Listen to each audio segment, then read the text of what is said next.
Hello guys, good evening. I would like to share mga steps on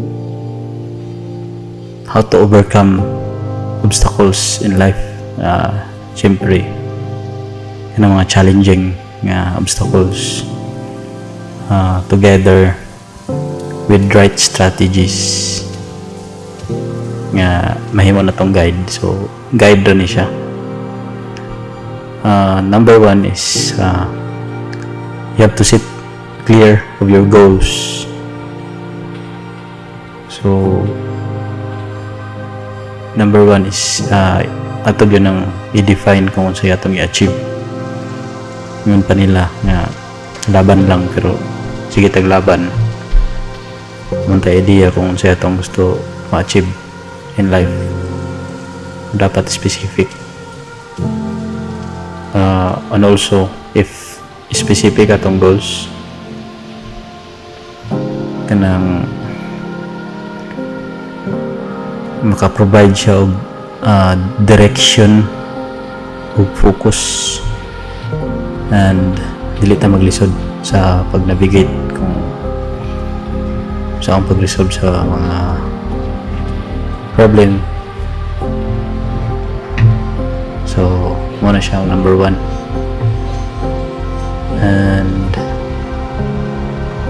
another thing is stay positive. Positive mindset during this sa mga obstacles and challenges, makatabang din siya. And then kamo na siya, if that's the only thing makatabang nimo, dapat positive si Kuberni. Then number 3 is breaking down.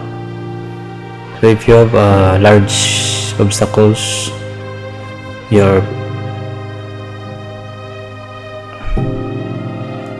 have clearly set your goals. So number 1 is to break it down.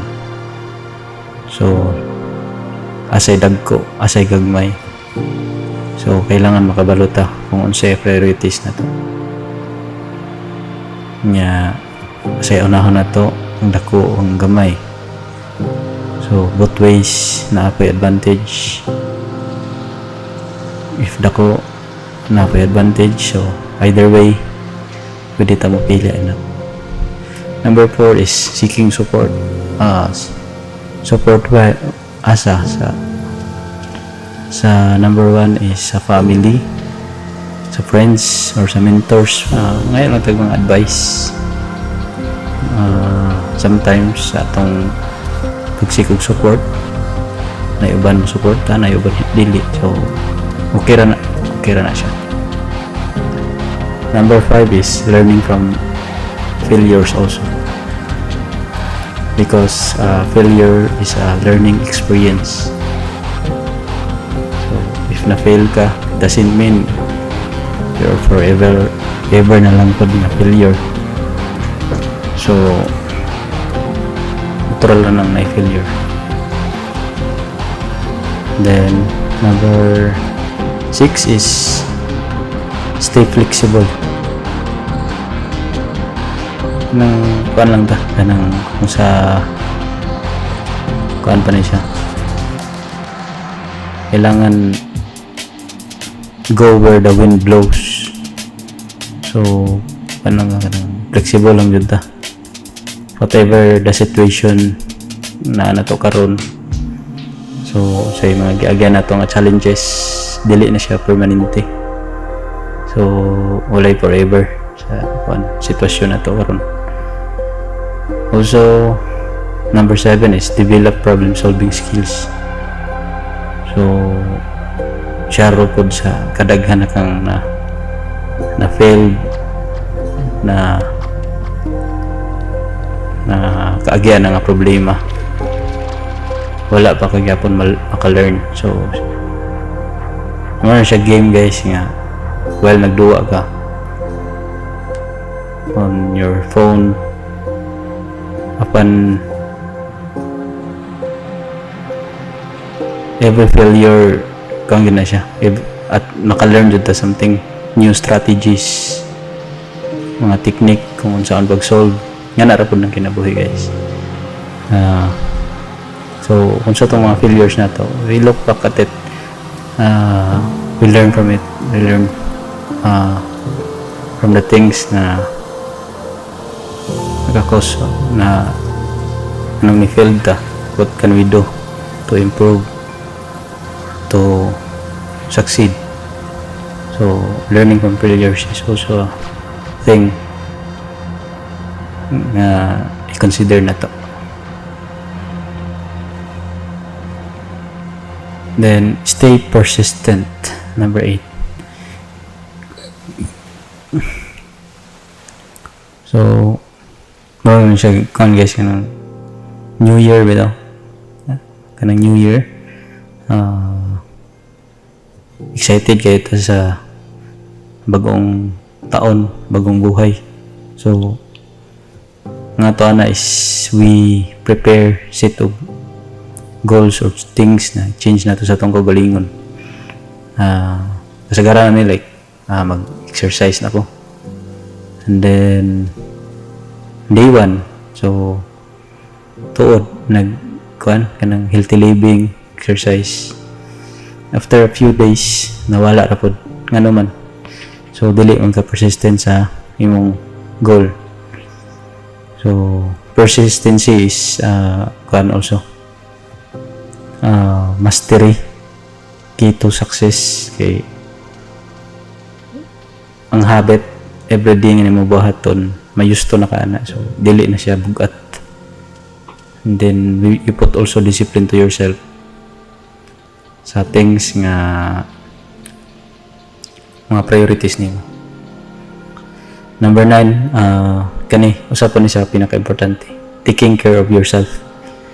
So if you have obstacles in life, not necessarily nga mura na po kag ma-down sa imong kaugalingon, pasagdan ni imong kaugalingon. So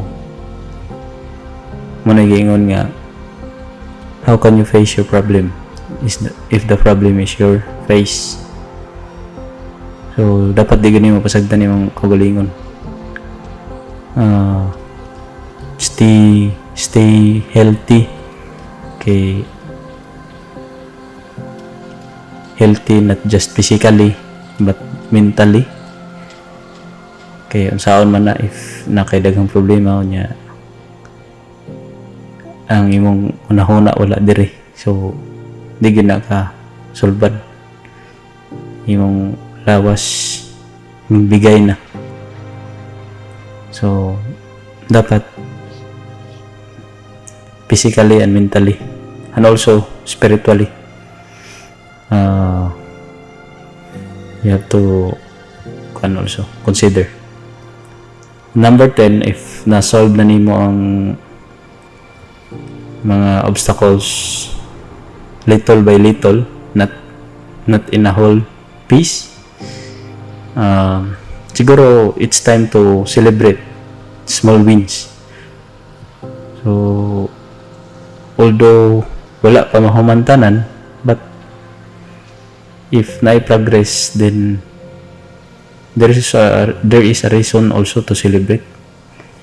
Dili lang kay focus lang punta sa pag-solve. So little by little, at least ma-enjoy pa nato while nag-solve ta.